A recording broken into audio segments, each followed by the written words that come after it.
them. And in Colossians it says, hidden were all treasures of wisdom and knowledge.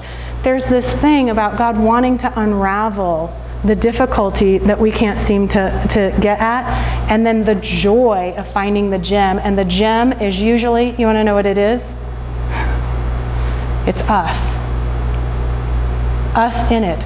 Us shifting, and he'll just shift it. Okay.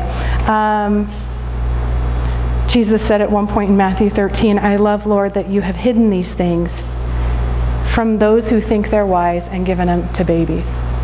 You know, he loves that, just like, I love that. Okay, so Anne, you wanted to say, and then we're going to turn it over, because I ran out. So at the very beginning, when you asked us if there's anything that's going on with us, I always just think my situation's, you know, unique, and I don't want to like share it too openly, because I think it's probably not like anybody else's, and then it ends up it's exactly like everybody else's. So I just think that's really interesting how the Lord is working the same message. But this week I had written some things down that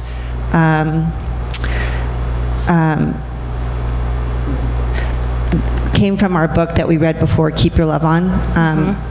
The first thing I wrote down was, God's perfect love for me is fearless. So then I asked myself the question, is my love for my children fearless? And if it's not, what am I afraid of? And then I listed all the things that I was afraid of, and I began to struggle in it, and thinking that somehow I had to figure out how to not be afraid and try to switch myself somehow. And I just couldn't. I had a terrible meltdown on Saturday. It was so bad that I ended up just secluding myself in my bedroom and not coming out. I just stayed there for probably 10 hours. And feeling super paralyzed, and then feeling guilty for feeling paralyzed.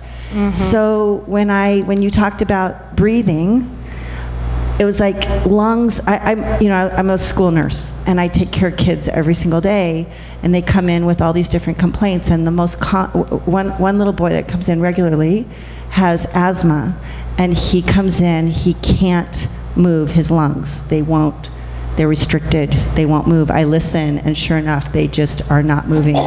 And he and I together have learned what works for him to get it so that he can move from not being able to breathe to being able to breathe. And so when you told that story, I was like, oh my gosh, I totally saw it. It's like, what is it that I do with this little guy?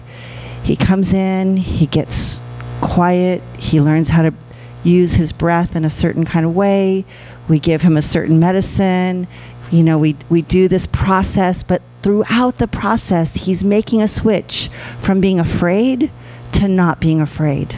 And by the time he leaves, he's no longer afraid. And I was completely paralyzed, just like that little kid who couldn't breathe, just like how you felt when you said, I can't breathe. It's like this terrible paralysis, and you can't get yourself out of it no matter what. You just can't. It does, all the mental gymnastics in the world won't help you get out of it. But when you make that switch, somehow it lifts and you can breathe again. And I felt like that's what happened to me this weekend. And the end result was, the Lord just said to me, you can't fix this. All you can do is practice trusting and partnering with me. So I didn't even know how to do that. I wrote that down later in my thing. Good. It's like, I just want to practice. It says practice and make my connection muscles stronger. So I don't know how to make it stronger, but I just know that it's a practice that I have to do every day. Just like that little guy who comes into my office every day. Thanks, Ann.